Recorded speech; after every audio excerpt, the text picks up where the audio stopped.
ఇప్పుడు ఇష్టం వచ్చినట్టు ప్రజాధనం దుర్వినియోగం చేస్తా, ప్రభుత్వాన్ని నా చేతిలో తీసుకుంటా. అంటే ఈడే ప్రభుత్వమా? ప్రభుత్వం అంటే ఏంది? క్యాబినెట్ మంత్రులు హ్మ్. వాళ్ళంతా తీసుకునే నిర్ణయం. ఇప్పుడు హెచ్ఎండిఏకి ఒక లిమిటేషన్స్ ఉంటాయి. హ్మ్.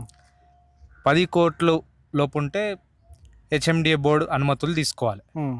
ఇప్పుడు 10,00,00,000 పై లిమిటేషన్స్ ఉన్నాయి. హెచ్ఎండిఏకి 10,00,00,000 మించి ఏదన్నా డబ్బు ట్రాన్స్ఫర్ చేయాలంటే హ్మ్.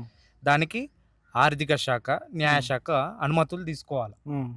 ఆ అనుమతులు తీసుకోకుండా ఇష్టం వచ్చినట్టు ప్రజాధనాన్ని ఇంకా సిగ్గు లేకుండా చెప్తుండు అవును ఇచ్చినా అని. ఇప్పుడు ఇష్టం వచ్చినట్టు ప్రజాధనం దుర్వినియోగం చేస్తా, ప్రభుత్వాన్ని నా చేతిలో తీసుకుంటా. అంటే ఈడే ప్రభుత్వమా? ప్రభుత్వం అంటే ఏంది? క్యాబినెట్ మంత్రులు హ్మ్. వాళ్ళంతా తీసుకునే నిర్ణయం.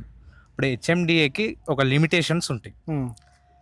10,00,00,000 లోపుంటే హెచ్ఎండిఏ బోర్డు అనుమతులు తీసుకోవాలి. హ్మ్. ఇప్పుడు 10,00,00,000 పై లిమిటేషన్స్ ఉన్నాయి. హెచ్ఎండిఏకి 10,00,00,000 మించి ఏదన్నా డబ్బు ట్రాన్స్ఫర్ చేయాలంటే హ్మ్. దానికి ఆర్థిక శాఖ, హ్మ్. న్యాయశాఖ అనుమతులు తీసుకోవాలి. హ్మ్. ఆ అనుమతులు తీసుకోకుండా ఇష్టం వచ్చినట్టు ప్రజాధనాన్ని ఇంకా సిగ్గు లేకుండా చెప్తుండు అవును ఇచ్చినా అని.